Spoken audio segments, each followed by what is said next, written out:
뭐 이후에 사실은 이제 담생 시황초 3천장, 천왕초 3천장, 열애초 3천장이면 옛날에 그 어른들은 그 불편한 시절에 그거 하면 또 한 10년 흘러가요. 네. 요즘은 세상이 좋아서 빨리빨리 할 수가 있지.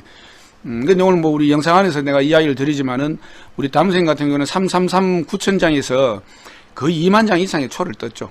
그 이후에 오늘 이야기할 응석 스님과 같이 수많은 초본 기본 작업을 하는 데는 우리 다불 환성에서는 우리 담생의 절대적인 또 공헌이 있었고, 그 다음에 이거를 확산시켜 낼 수 있도록 해준 거에는 우리 지금 오늘 이런 이야기를 할 수 있도록 정말 연구를 집약적으로 해서 우리 또 송명 선생님이 또 같이 계셔서 우리가 이런 자리가 가능해진 것 같아요. 네. 그래서 그러면 이제 계보 이야기니까 짧게 이야기를 하죠. 우리가 이 이야기하면 아마 몇 시간을 해도 지금 재밌게 할 이야기가 많은데, 이 만봉 스님의 스승이신 예운 스님. 근데 아마 담생도 가봤잖아요. 답사로. 경남 밀양에 가면 표충사라는 절이 있잖아. 네. 표충사에 가면 이 삼세불회탱이 어마어마하게 그려져 있는데, 네. 저도 옛날에는 그게 만봉 스님을 같이 하신 줄을 몰랐어요. 왜냐하면 거기에 보면 예운상규라고 해서 예운 스님이 올라가 있는데, 그 밑에 같이 한 양공으로는 자성이라고 되어 있단 말이에요. 거기는 만봉이라고 되어 있지 않고. 네. 그러니까는 우리가 법명이 있고 법화가 있잖아. 네. 그러니까는 만봉 스님이 어릴 때 5살 때에 봉원사로 갈 때에 은사 스님으로부터 받았던 법명은 자성 스님이었어요. 그러니까는 법명이 그랬는데, 예운 스님이 이제 우리가 왜 선사들이 건당을 하듯이 예운 스님이 법포를 주면서 이제 당신의 법제자로 이제 말하자면 이제 거머가 되실 때에 준 법포가 만봉이란 말이에요. 그러니까는 거기서부터 만봉 스님이 평생을 두고 많은 불사를 이렇게 감당을 하게 되는데, 이 이제 예운 스님이 그 당시에 불화단청의 1인자라고 했던 분이에요. 1인분이라고 했고, 1인자라고 했고, 지금까지 우리 화사 연구에 보면 예운 스님은 1930년대에 돌아가신 걸로 돼 있어. 활동이 그 이상 나와 있는 게 없으니까. 근데 만봉 스님은 은사로 모셨기 때문에 알잖아. 그러니까는 나중에 이제 안정사에서 돌아가실 때에 연세에 있어서 밭일 하다가 왜 이 쇠비름 같은 풀에 눈을 베어가지고 한쪽이 실명하셨다는 거야. 그래서 돌아가신 연도가 1957년. 그러니까 이제 이런 것까지 요번에 이 논문에서 다 밝혀 주는 거예요.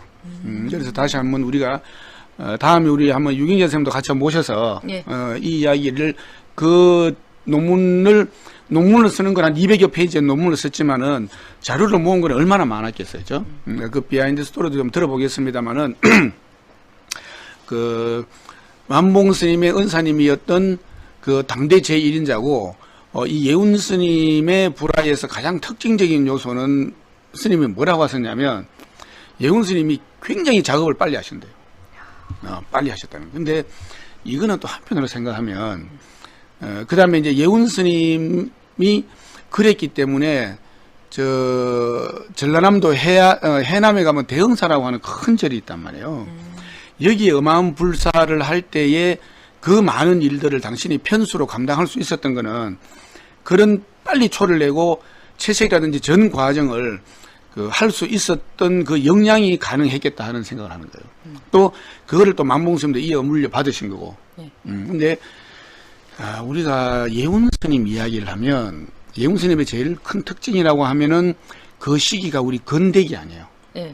건대기에 우리나라 한국 미술계에서 보면 이 건대기, 역사적으로도 이 건대기 불화에서 지금 이제 일반 미술계하고 이쪽이 단절되어 있다 보니까 교류가 안 되어 가지고 우리가 우리 건대 현대 미술에서 중요한 고리가 하나 빠진 게 있어.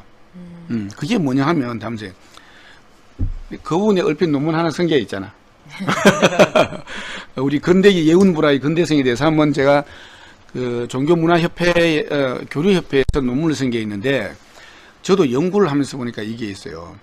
우리나라에 최초로 서양화를 전공을 하셨던 중국 고이동 화백이 계셨는데, 그때는 당신이 서양화를 전공을 한 거였단 말이지. 그런데 우리가 전통적으로 내려오던 미술 양식 안에서 서양화 기법을 끌고 들어온 중요한 이 역할은 우리 한국 미술사에서 오히려 불화가 있었더라고. 우리가 간단하게 잘 알고 있죠. 담생 왜 수원 용주사에 있는 네. 그 삼세불회탱. 네.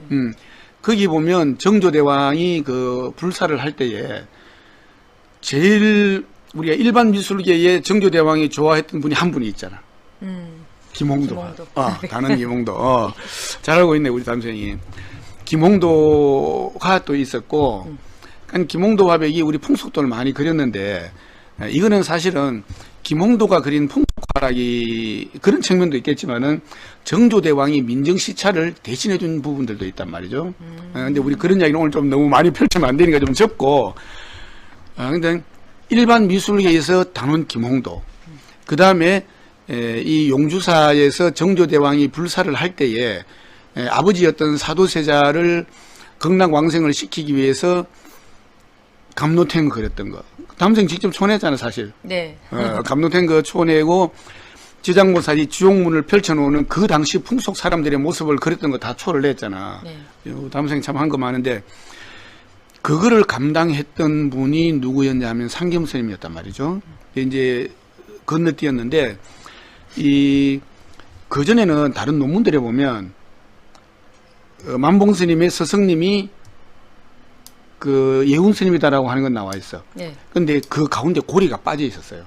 바로 상겸 스님의 맥을 이었다라고 되어 있단 말이죠. 네. 근데 이번에 우리 유గిం자생 논문에서 밝혀준 부분이 응석 스님이에요. 네. 응석 스님이 우리 응석 스님이 제일 큰 특징이라고 하면 아마 담생 혹시 들었는 게 있는가 몰라? 그냥 초본을 정형화시켜. 그게 뭐 베풀기도 많이 자료를 베푸셨겠지만 그 자체가 예. 그 자체가 초본 정형화라 했잖아. 논문을 그럼 우리 담생도 다 꿰고 있어서 참 이야기하기가 좋네. 요즘 같은 우리가 뭐 지적 재산권 해가 뭐 저작권법 이렇게 돼 있는데 네. 그때에 이 응석 스님이 살아 계실 때가 언제였냐면 고종 때였잖아요. 그렇죠? 그러니까는 이때에 서울 경기 지역에 수많은 불사가 이루어진 거예요. 그러면 이 당시 화사들한테의 이 화사들의 정체성은 뭐냐면 오리지널한 정체성은 이거 초본이었잖아. 근데 그러니까 이 초본을 남에게 주지도 않고 공개하지 않는 거지. 근데 이 응석 스님은 그 당시 수많은 불사를 가능하게 했던 거는 이 초본화 작업을 해서 공유를 하고 누구나 쓸 수 있게 다 베풀어 준 거예요. 그래서 우리나라 건대기, 조선조 말 건대기에 이 수많은 불사가 전국적으로 이루어질 수 있게 했던 거는 죄송합니다. 응석 스님의 이 그 불화 초본화 작업 이게 있었던 거예요. 근데 빠져 있었는데 이 응석 스님이 만봉 스님의 할아버지 뻘되는 거야. 그리고 왜 영월에가 뭐 만봉불화 박물관 네, 있잖아. 만봉사. 만봉사가 있잖아. 근데 우리가 그 전에는 만봉 스님이 왜 그 초본을 가지고 계실 때 이게 스님이 하신 거거나 예훈 스님이 하신 건 줄 알았어. 근데 그게 아니었던 거야. 응석 스님이 가지고 계신 초본을 예훈 스님한테 물려준 거고 예훈 스님이 만봉 스님한테 물려준 거야. 그럼 초본을 물려받았다고 하는 것은 그 계보를 직접적으로 확인할 네. 수 있는 거지. 고종 조선 그게 내려오는 그 화맥을 있는, 네. 그걸 여태까지 누가 사실을 몰랐던 거예요. 근데 어마어마한 내용이 네, 밝혀진 거야. 그래서 결국은 이 응석 스님이 초본이라고 하는 게 네. 왜 이 불하는 태화를 하나 이렇게 조성을 하면 밑에 언제 어디서 누가 했다라고 하는 거 다 기록을 하잖아. 네. 근데 그 초본에 응석 스님이 했다라고 하는 연호와 연도가 있었던 거예요. 그래서 그게 지금 현재 만봉불화 박물관에 그 국립중앙박물관에 가야 되는 거 아니에요? 그러긴 했죠. 그러긴 했는데 담생. 근데 영월에서 그 신원재단에서 네. 만봉불화 전용 박물관, 우리나라 불모 가운데 유일하게 큰 박물관이 세워졌는데 네. 강원도 문화재청에서 그거를 가지고 조사를 하니까 이게 현재 유형 문화재로 지정이 됐어요. 그러면서 이 박물관이 위상도 갖추어지게 된 거예요. 사실은 정말 말한 대로 네. 이거는 국립중앙박물관에 가야 될 자료이기도 한 거야. 그래서 그러다 보니까 지금 우리가 계보가 만봉 스님에서 위에 예훈 스님에서 그 위에 응석 스님으로 갔단 말이에요. 근데 이 응석 스님은 그 당시 전국적인 불사를 다 했어. 그리고 또 그 만봉 스님도 살아 계실 때에 대흥사에 가면 우리의 화맥이 다 있다라는 이야기를 하셨는데 그때에 그러니까 이제 예운 스님의 스승님이 응석 스님이잖아. 네. 응석 스님이 제자인 예운 스님을 같이 동행해서 간 거예요. 그러면서 그냥 제자로서만은 일을 시킨 것이 아니라 예운 스님도 지금 큰 일을 감당할 수 있을 만큼 역량을 가지고 계시잖아. 그러니까는 아예 그냥 편수를 맡아가지고 지금 현재의 그 대흥사의 대웅보전이라고 되어 있는데 거기 가면 응석 스님 이름 밑에 예운 스님이 같이 되어 있는 거. 그 다음에 응석 스님이 따로, 예운 스님이 따로 한 불화들이 지금 다 남아 있어요. 참 우리로서는 중요한 이게 문화적 자산인데.